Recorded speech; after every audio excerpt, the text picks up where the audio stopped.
Welcome to Leisure Holidays Jewels of Italy by Air. I'll be guiding you through all the stops along the tour and giving you a taste of all the sights you can see on your Leisure Holidays getaway. When you fly into Milan, you'll begin your holiday on board one of our coaches, which will take you to our first stop, Siena. Hello, I'm Nick Conrad. Welcome to the beautiful Italian city of Siena. I've had the privilege of coming here with Leisure Holidays, and it's a pleasure to show you around. Siena ranks as one of Europe's most picturesque cities. You can spend hours wandering the narrow streets, pausing only to peer into the various shops. When your legs feel weary, stop for a cappuccino in one of the quaint cafes found all over the city. Siena is a medieval city, famed for its fan-shaped piazza. It was prominent in the 13th and the 14th century and one of the most wealthy cities in Europe. Many of the buildings that you see around me originate from that era. Here's a couple of my highlights for you. Let's start with the fan-shaped piazza I was talking about. Piazza del Campo, also known as Il Campo, is paved with bricks and ringed with cafes, restaurants and historic buildings.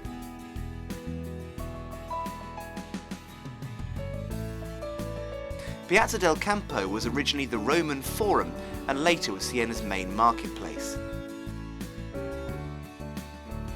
The public palace, Siena's Gothic town hall building, and the bell tower dominate Piazza del Campo. Torre del Mangia, 102 metres tall, is the second highest medieval bell tower in Italy. You can walk up the tower's 505 steps and get some great views of Siena. Siena's cathedral has a black and white facade with intricate carvings and statues. The beautiful marble floor is decorated with a series of inlaid pictures. Next on our Leisure Holidays tour of Italy is Assisi.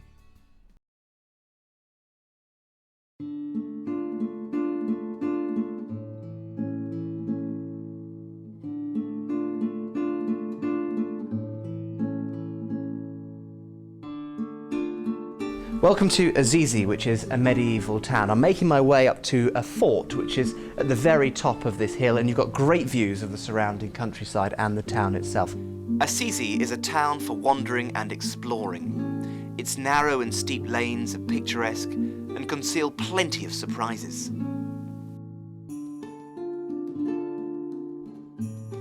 The grandest church in Assisi is the Basilica di San Francesco, built in honour of the saint.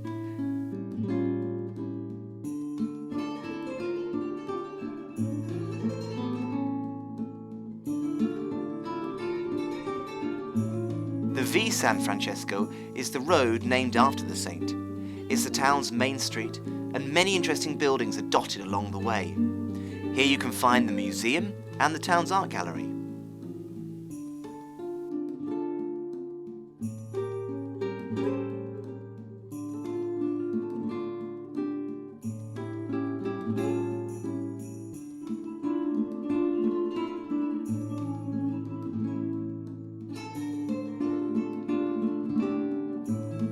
The Rocca Maggiore is a climb, but was it worth it?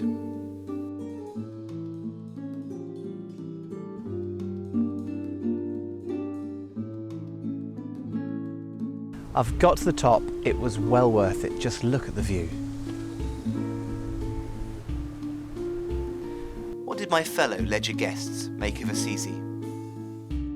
What I liked about Assisi was there was miles and miles of streets. It was beautiful. The actual scenery and the view from the top of the hill, the actual monastery, the churches were fantastic. Really nice. Really nice. All the quaint little archways. Archways. And the walk up to the top, absolutely gorgeous. Really good. The church in Assisi were absolutely beautiful. I have to say that Assisi is probably one of my favourite Italian towns because you can just come here, get yourself lost in the small meandering streets, have a coffee and then come to the Basilica afterwards just a while away in the afternoon. Whatever you choose to do in this town, you're going to have a fantastic time. But one thing I would recommend, if you can stomach it, is making the march up to the top to the medieval fort and having a look at some of the most wonderful views.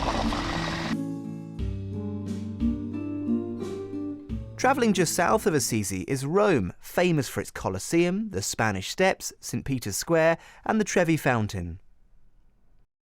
When you think about Rome, you think about the Romans, you think about ancient times and the gladiators, and of course that leads you to the Colosseum, and when you see it up close it's even better.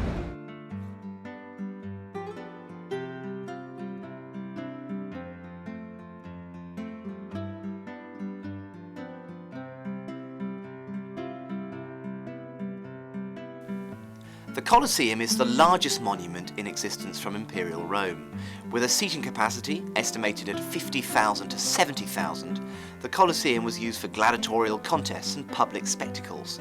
It was used for around 500 years, with the last recorded games being held there as late as the 6th century, which is well after the traditional date of the fall of the Roman Empire, which is in 476 AD.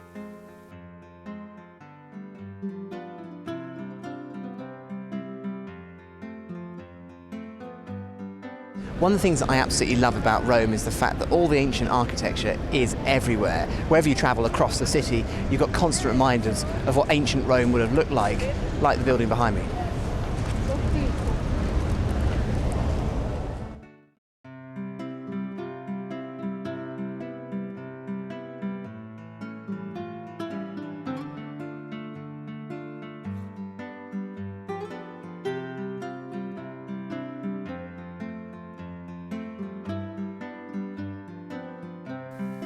The Spanish Steps were completed in 1726, and ever since people have looked upon this massive staircase with wonder and awe.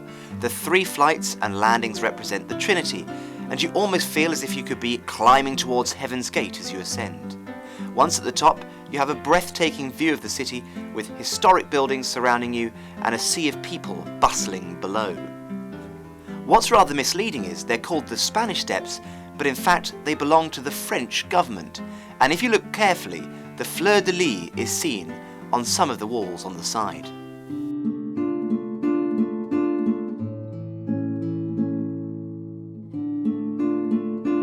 I'm in St Peter's Square. There's a real buzz at the moment with people milling around taking photos. Behind me you've got the Basilica. Over in the corner you've got the Papal Apartment. A highlight of any tour to Italy with leisure is the Vatican. The magnificent St Peter's Basilica at the heart of the Vatican is the largest Roman Catholic church in the world. The Vatican City is the world's smallest landlocked state and is a treasure trove of priceless works of art and religious artefacts. For example, Michelangelo's exquisite ceiling in the Sistine Chapel. There are over 100 tombs located within this magnificent building, which include 91 popes. Much of the history is common knowledge, but there's always a couple of surprises, as I found out when I met up with Leisure tour manager Barbara Moroska. Barbara, can you give me a potted history of the Vatican? Well, the Vatican is a sovereign state, and it's the smallest state in the world, with Rome as its capital, being as well as the capital of Italy. And the spot where we're actually standing at the moment, where you can see the obelisk is in the centre of what was Nero's circus. Here we have a royal connection in the form of Bonnie Prince Charlie, because he actually was born in Italy when he was in exile, well, when his father was in exile, and he died here. Now everybody who comes here wants to see that famous chimney, so put me out of my misery. Where is it? The famous chimney, well, you'd have to go through the Vatican Museums, all 15 rooms of them, and at the end we have the Sistine Chapel with a famous ceiling by Michelangelo, and the stove is in the corner, emitting white smoke if the Pope is elected and black if they haven't.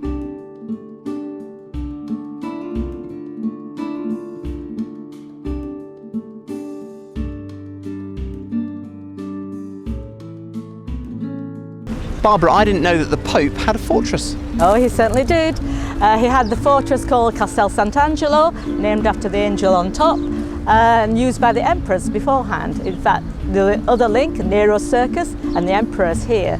Hadrian is in fact buried, and 2 other emperors as well. Readers of the book Angels and Demons will know of a secret passage from the fort up to the Basilica. Dan Brown let his imagination go wild here, and with a leisure tour, so can you.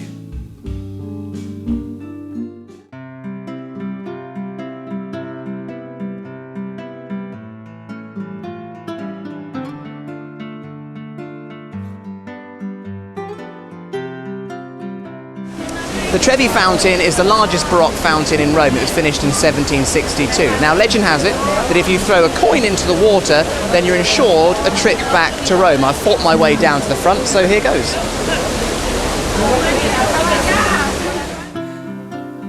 The fountain can be seen in several films, including the scene from the 1953 classic comedy Roman Holiday with Gregory Peck, Audrey Hepburn and Eddie Albert. Make sure you have your camera at the ready, as the statue makes a great photo opportunity.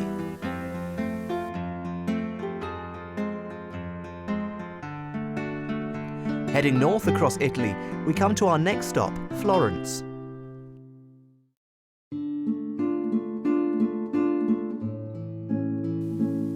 Florence is one of the most fashionable cities in Italy and holds many attractions for the tourist. It's a Renaissance city in the heart of Tuscany and houses some of Italy's best museums, beautiful cathedrals and churches, plus interesting streets and squares with elegant buildings and shops. Florence is a city which has got 500,000 inhabitants, roughly the size of Sheffield, and I'm in the centre of Florence politically. This is the Plaza della Signoria. There's a number of statues around here and cafes and restaurants which line the outside of this historic and beautiful city.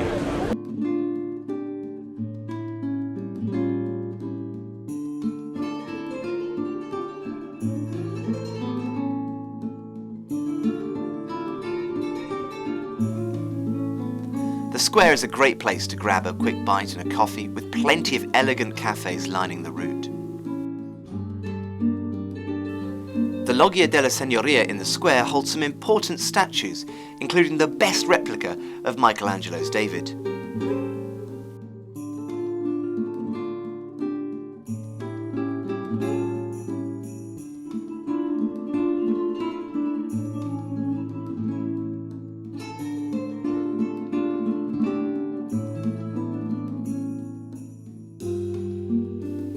The piazza has been Florence's political centre since the Middle Ages, and Florence's town hall, the medieval Palazzo Vecchio, sits on the piazza.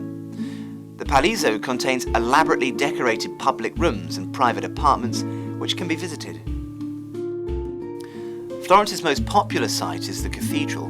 Gothic in style, it's simply stunning to view from the outside. Its marvellous exterior, made of green, pink and white marble, has several elaborate doors and interesting statues.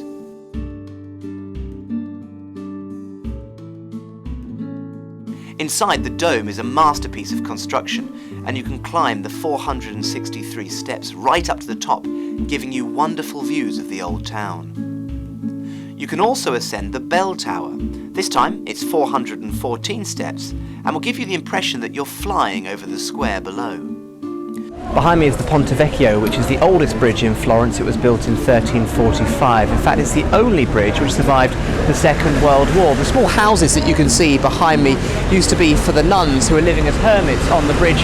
Now they're gold shops and jewellery shops. Right in the middle there's a small viewing platform where you've got fantastic views of Florence and beyond.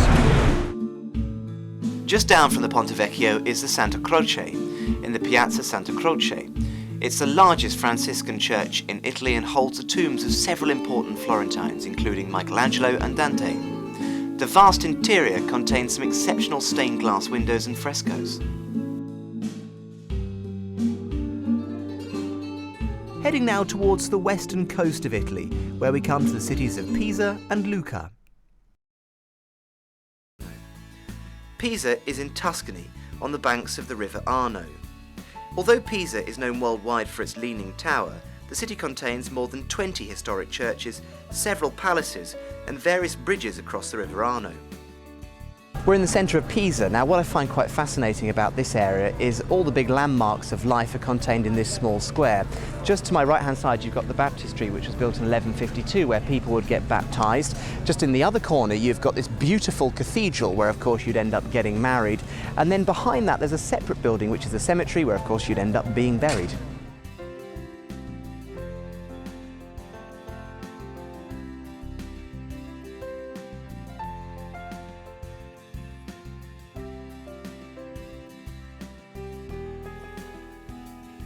The Field of Miracles is the main attraction of Pisa and is one of Europe's greatest groups of Romanesque buildings.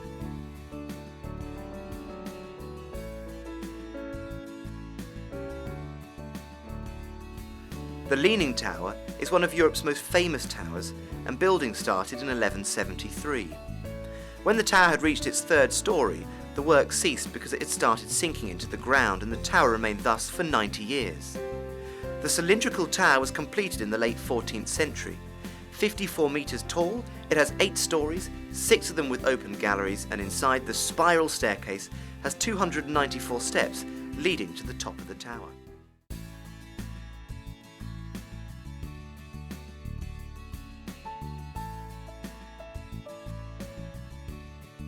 Lucca is in North Tuscany. Its historic centre, with medieval towers and nearly 100 churches, is completely enclosed by walls.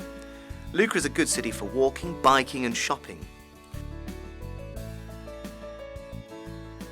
The walls enclosing Lucca's historic centre are some of the best preserved in Italy, and you can walk right the way around the top of the wall.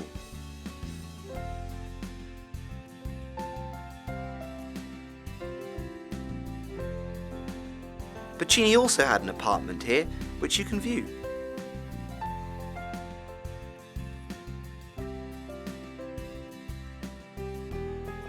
San Michele Church is in the large square that was originally the Roman Forum in the centre of Lucca.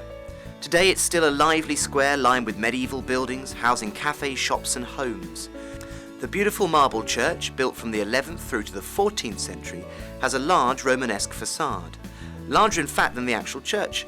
It's topped with a large statue of the Archangel St. Michael.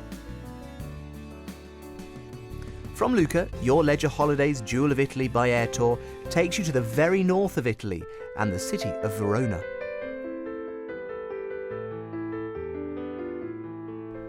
One of Italy's most ancient historical cities is Verona, famed for the setting of Shakespeare's romantic tragedy Romeo and Juliet and home of opera. I met up with local historian Luca for a potted history of the city. Verona was founded by Romans 2000 years ago, and at that time we got a lot of monuments left. Then very important was during the Middle Ages with the Scala family. They were a rich merchant family who have dominated this town for about 100 years. Then we were part of the Venetian Republic for about 400 years, and then part of the Austrian Empire. It's only 1866 Verona became part of the Italian kingdom. Now everybody talks about Juliet's balcony. Yes, that's it. In fact, Juliet and Romeo probably have never existed, but the families really did. And what you can see practically should have belonged to the family of hers, the Capulets. They were a rich merchant family from this town who had become really very rich and very powerful through the wholesale. From that balcony, people, upon the tradition, should throw down, Juliet should have thrown down her hair to help Romeo to climb upstairs and to spend the only night together. Can you actually see Romeo's house as well? Yes, you do, but you can't visit it inside. You see only the front facade. The Montagues were an aristocratic family who, as all aristocrats, were very jealous of their privileges and advantages, and they were in fight against the Capulets only because of the social question. They were aristocrats, the others were merchants, that's all. From a historical perspective, one of the really interesting things about Verona Lucca is the auditorium, the arena. That's it, in fact, the famous Roman amphitheater. Don't call it Colosseum, I recommend myself. The arena was used for the big fightings, gladiators and ship battles, like the Colosseum, same meaning, different name. But nowadays it is still being used in summer, same time of the touristic season. Opera means Aida, Nabucco, Carmen. Every night we got 45 nights, every night there come about 14,000 people. Back to the old town and the castle, built to defend both the city and the incumbents. It was a very wealthy family who owned this particular castle. Luca, tell me about the castle. That's the old castle, we call it in Italian. It's about 700 years old. It was built by the Scala family, a rich merchant family from Verona. This castle was their last residence. Originally they lived in the old town, and it was close to the bridge, the old bridge, which gave them the chance to be able to cross over the river and to escape over to Germany. It's a very special place, Verona. I guess you really have to be here to experience it. Absolutely, yes, you must come.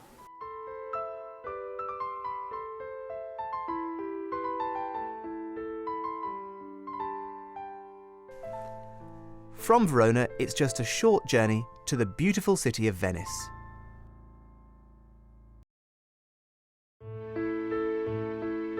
The unique city of Venice. The city has a rich and diverse architectural style, the most impressive of which is probably the Gothic style. The welcome to Venice is by water, which makes for a magical experience.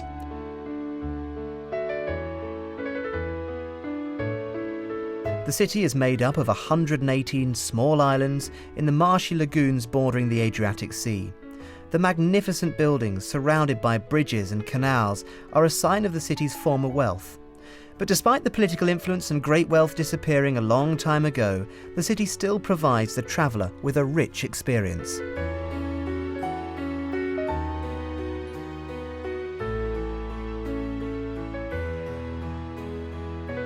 Venice is one of the most famous cities in the world, and it's a place that I've always wanted to come to. I've seen loads of pictures, read up the history of this city, but you have to come here to really experience it. As you walk along the front, you'll come to the Bridge of Sighs. It connects the old prison to the interrogation rooms in the next door palace. The view from the Bridge of Sighs was the last view of Venice that convicts saw before their imprisonment. The bridge's name, given by Lord Byron in the 19th century, comes from the suggestion that prisoners would sigh at their final view of beautiful Venice through the window before being taken down to their cells. Unfortunately, when I was there, essential maintenance work covered part of the bridge. This is St Mark's Square in Venice, which is incredibly famous, and you can see why, because the buildings around here are absolutely fantastic and some great examples of Gothic architecture. These two pillars I absolutely love. One is for St Theodore and one is for St Mark. St Mark, of course, being the patron saint of Venice. And here's an interesting story for you. It apparently is said that prisoners used to come down here and they were executed between these two pillars, and that's why you'll see some Venetians will never walk between them.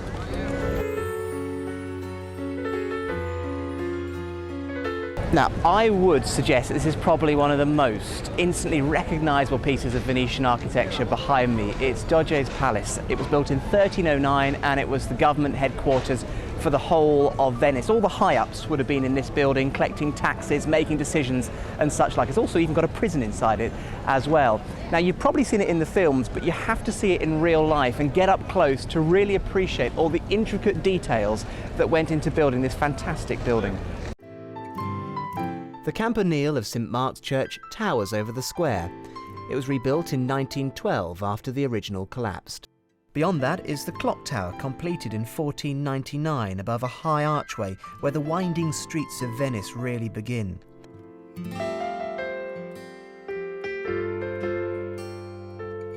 I was travelling with Leisure Holidays director Hugh Williams.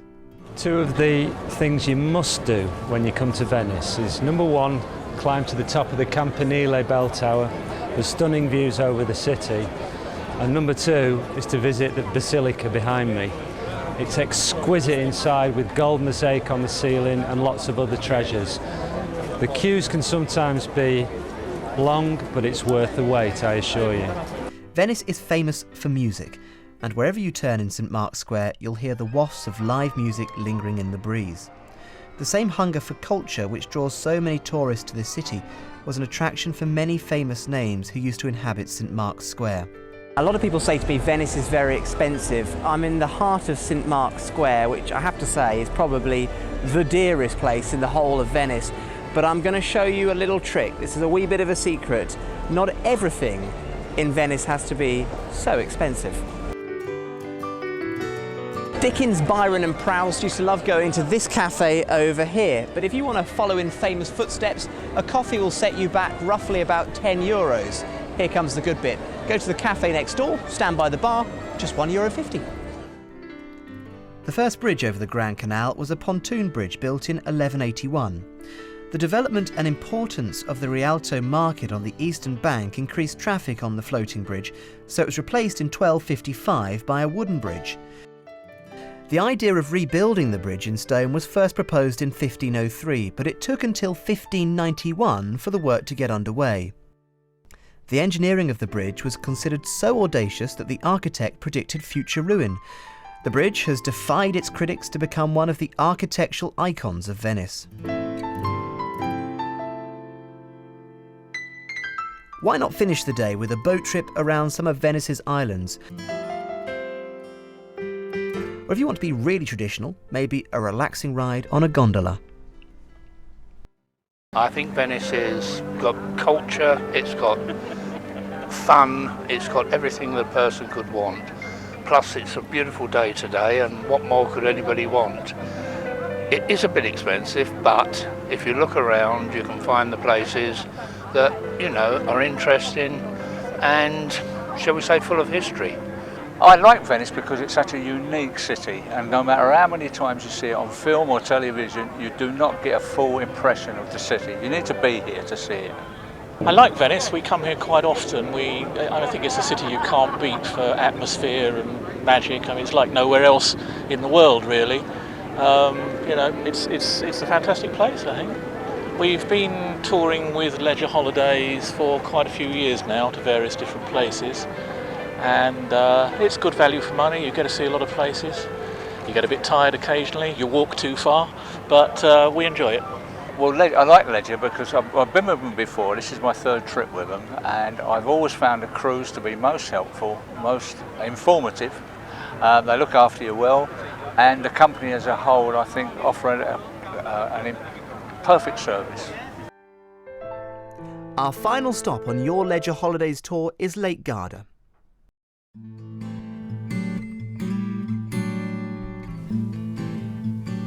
Hello, welcome to Lake Garda. I'm Nick Conrad and I'm here with Leisure Holidays.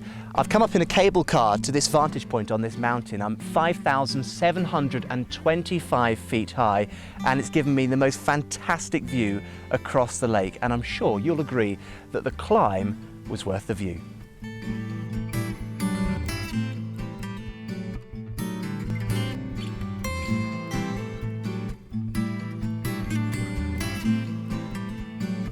The cable car takes you from the lake right the way up to the top of the mountain where you get the most spectacular view. I mean, you can see it behind me. From the southernmost tip of Lake Garda to the northernmost tip, it's 75 kilometres in length. At its deepest point, it's 3 kilometres. Come right up to the top of Monte Baldo to get the most wonderful views of Lake Garda. This is Italy's must-see lake and a major tourist destination. Located in the north of the country, the lake boasts superb surroundings. Join me on my tour as I enjoy a real taste of Italy. I'll sample the well-known regional delicacies, I'll take a lake cruise to view the surrounding villages from the water, visit picturesque towns and charming villages. It's all to come as we go full circle around Lake Garda.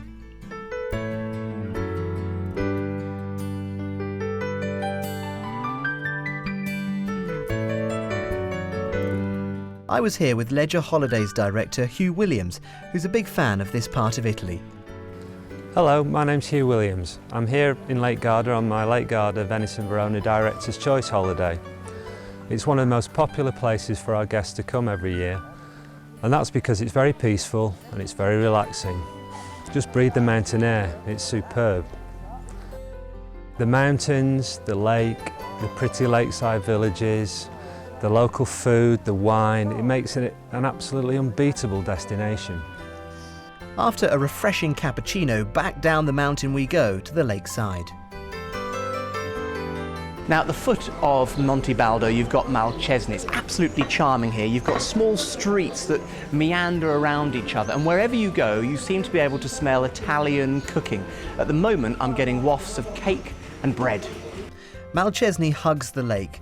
The maze of local streets are a perfect place to wander around, offering a little bit of shade and plenty of shopping opportunity. The narrow cobbled streets cluster beneath a 13th century turreted castle, the town's most prominent landmark.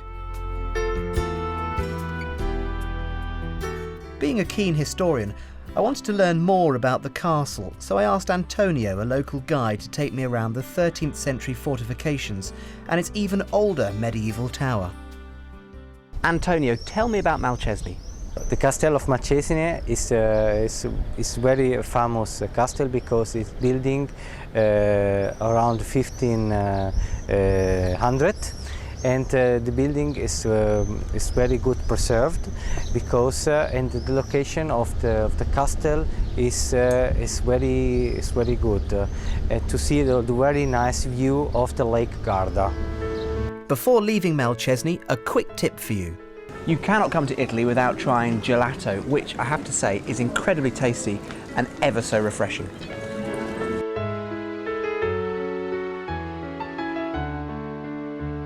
Let me take you down to the other end of the lake and one of the larger settlements on Lake Garda. Sirmione is in the southern part of Lake Garda, and it's got a very special castle which you can see behind me. Now, the reason this is quite intriguing is the way in which the fort has been designed, with water right the way around it. Inside there's an area which offered a safe haven for ships when the lake was rather rough, but also the way it's designed traps anybody who's trying to invade the castle. The ancient fortified town of Sirmione is the gem of the peninsula at the south of the lake. There are lovely cobbled streets to explore and shops to wander around. A rare castle, a Roman villa and old hot springs makes this a historically very valuable place.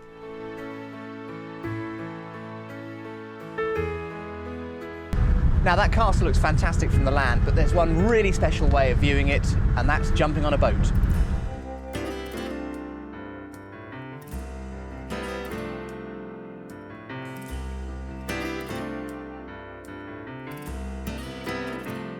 I was saying before that one of the unique things about this castle is the fact that anybody trying to invade would potentially get stuck inside with their boat, and I'm going to experience it firsthand because they actually do allow you to go in the boats and have a look at the castle from inside, which is quite special.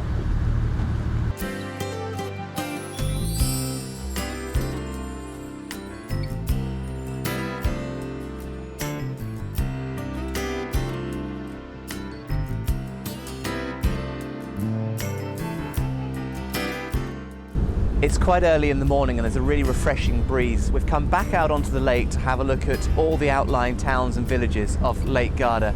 Behind me you can see Riva del Garda in the background, which looks absolutely beautiful. Just in front of me is Monte Baldo, which I climbed yesterday to get those wonderful views across the lake. And it's beautiful to come out this time in the morning and just see the whole of Lake Garda before the rest of the world wakes up. Riva del Garda is located at the northwestern corner of Lake Garda. The town is located at the southern edge of the Italian Alps near the Dolomites. Riva often hosts cultural activities, especially during the summer months. In the main square in Riva del Garda you can find the Bell Tower, built in 1220. It was built to defend the town and had salt and grain stores, storerooms and exchange banks at its foot, the forerunner to a shopping precinct. But it also had another use, a prison. And then there was the observation post during World War I. Riva's town is another maze of cobbled streets, ice cream shops, restaurants and cafes.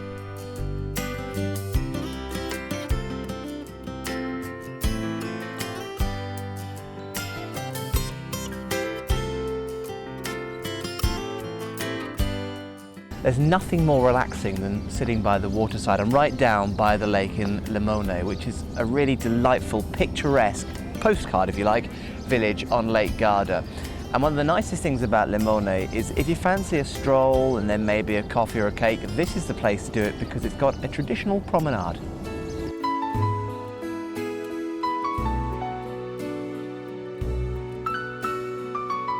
Limone has old fishermen's houses mixed in with lemon groves.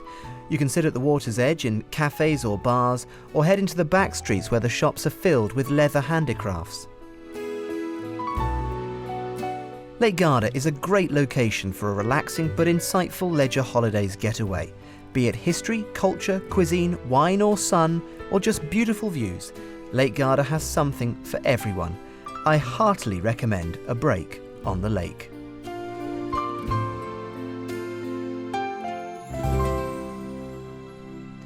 If you'd like any more information on this tour, please call us now or visit our website.